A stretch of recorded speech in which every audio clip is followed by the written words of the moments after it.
All right, so I added the connecting rods and the piston pins or the wrist pins and all that stuff. I don't remember what I showed before. I had trouble getting these off because they were extremely tight, and also the rod caps weren't loose either, and they're held in very tightly by these dowel pins. So what I did, I mean, it was super sketchy, but I wrapped it in like a bunch of shop towels and stuff, and I kind of like wedged it right here, so that way I could twist against the rod cap bolts, and that way it held the rod from spinning. And I already attached the piston heads at that point, but I also put the little circlips in there and the piston pins, obviously, so that's how the rod is connected to the piston. Those things are a real pain to use or to do. So the manual tells you to wrap a screwdriver in protective tape, it says. I honestly had a better time just shoving them in with my thumbs. My thumbs still really hurt from that because they're pretty small and pretty sharp. They didn't stab my thumbs, but it's just such a small piece against a lot of force.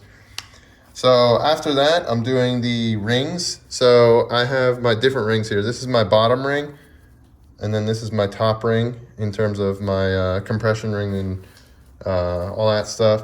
And then here's my two oil rings, and then my expander. So on here, it shows you a reference.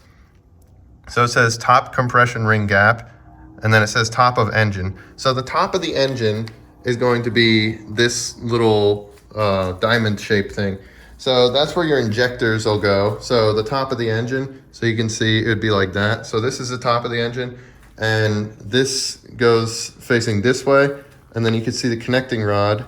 I believe it goes this way, assuming that the manual that I read, and I read it correctly. You can see it shows this little cutout thing for the injectors, and then it shows the direction of it. So you can see like it's kind of weird, but you can see how I have it. So there's the top of it there, and then there's the rod in line with it. So that looks correct. And these piston heads, they don't have direction. Meanwhile, the OE piston heads, they have their own specific side for each bank. So bank 1 will have this dot on the right side, and bank 2 will have this dot on the left side, which means that the piston head, I believe, is off center. So it's not completely squared like these ones are. So in the manual here too, though, this is for the Manly rods, or the Manly piston heads. I don't know if it says which ones I have. Yeah, I believe it says on here. There we go. Extreme Duty Series 86.25 with rings, upgrade pin, blah, blah, blah, and all that stuff. So just in case you're looking, if you still happen to have these same piston heads and rods and all that shit. So here's the top of the engine, which I said is this little diamondy thing. So you're going to be facing your piston head like this. So top of engine or top of engine block. So your second compression ring, which is your one with the Napier cut. So you can see there's like a little groove in there. You really have to look at it from the side. It's hard to see like that, but you can see there's a little shelf on the bottom side. I believe this one also has a dot on the top. Not all of them have a dot. You have to really look at them closely. So this one will go on the bottom, I believe, in terms of the top two rings. I don't know why there's 3 gaps. That kind of alarmed me a little bit, but this one doesn't sink all the way in, but these two do. So this right here is your second ring gap. Here, I'll use this feeler gauge to give an idea of what I'm pointing at. I can't get it out. All right, so here we go. So right here, right there is your second ring, and right here is your top ring. So they labeled them as top and second, so that way you can't mess it up. So you can see top compression ring, second compression ring. So this is second, that would be your Napier cut one. And then this is your top one, which is your rounded edge one. So you can see top groove bevel up. So yeah, this one, it's very, very hard to see, but I don't even know if I could get a good angle of it. It's easier to see on the side that you didn't cut, assuming you didn't cut both sides. I would not recommend cutting both sides. So one of these sides has a curved edge, and one of them has a solid edge. So I mean, you can see right here, it has a corner, and then that one, the corner's gone. So it'll be like kind of rounded. So that would face upwards and go in there. Yeah, you can kind of see it right there. It's really, really hard to see. And then next is going to be your expander ring, and then your, I don't even know what they call these, the engine rail, they're oil rail rings or whatever, the ones with the little tabs on them. And there's two of them, there's a top and there's a bottom. So on here specifically though, it has specific instructions for a opposed engine. So if you read right here, it says Subaru EJ25 FA20 ring set containing oil rails with tab. When installed in a horizontally opposed engine, rail gaps should be installed as shown to the right. So you can see right here, there's a little tab on the side of the piston head on one side, and then there's a little tab on the other side of the piston head on the other side. And these are at the wrist pin too. They're a little bit offset to the wrist pin. I believe it's like 20 degrees or something like that. So you'll see this tab here. So my implication to that is that this little clip tab thing goes in there, and then your expander will go in there. So the order that you'll put these on is I'm doing the expander first, and then I'm putting the bottom ring on. So the bottom ring, right? And then after that, I'm doing the top ring. So the top ring will go flipped, and then you can see the little tab, and it'll go on the opposite side of the piston. There's a little groove too on the right side. There we go.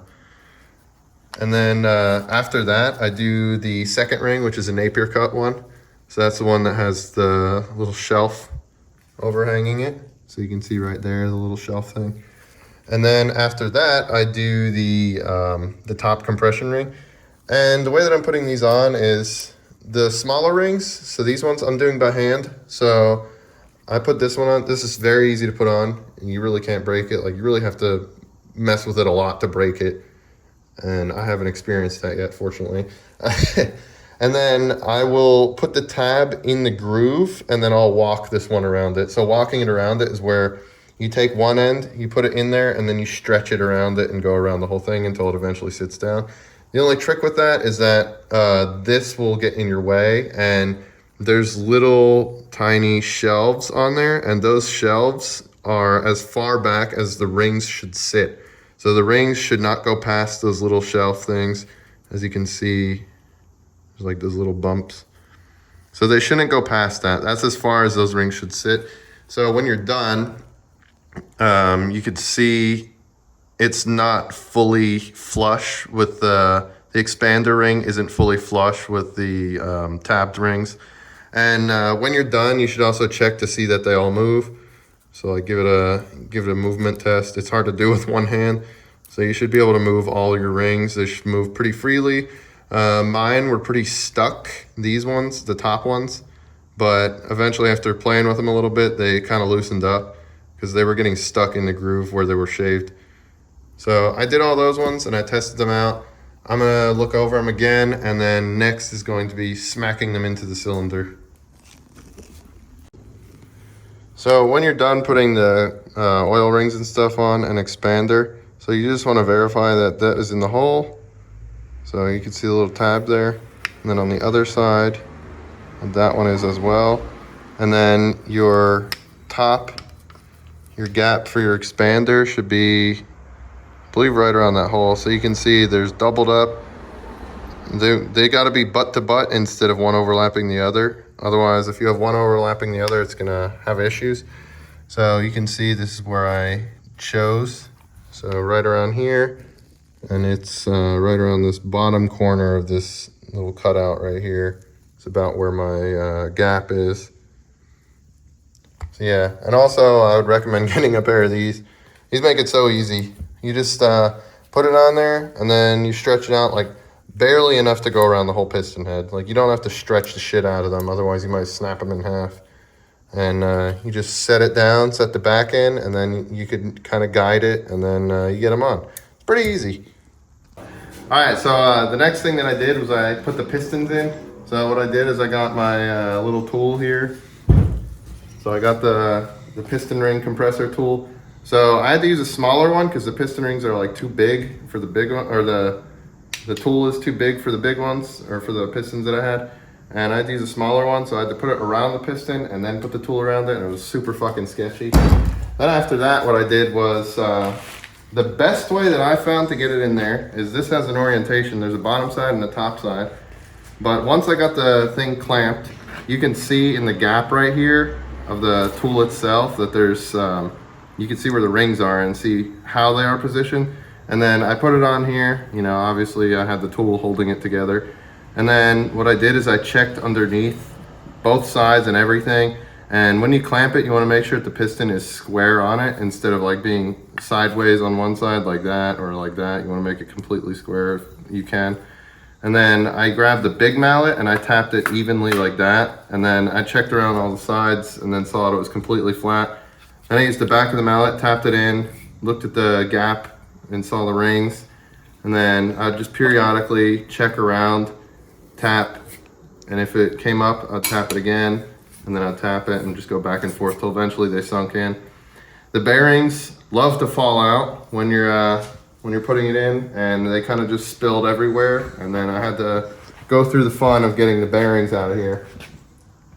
I have no idea what the torque specs of these things are because Manley didn't really do a great job of providing that, and these are the ARP 2000 bolts.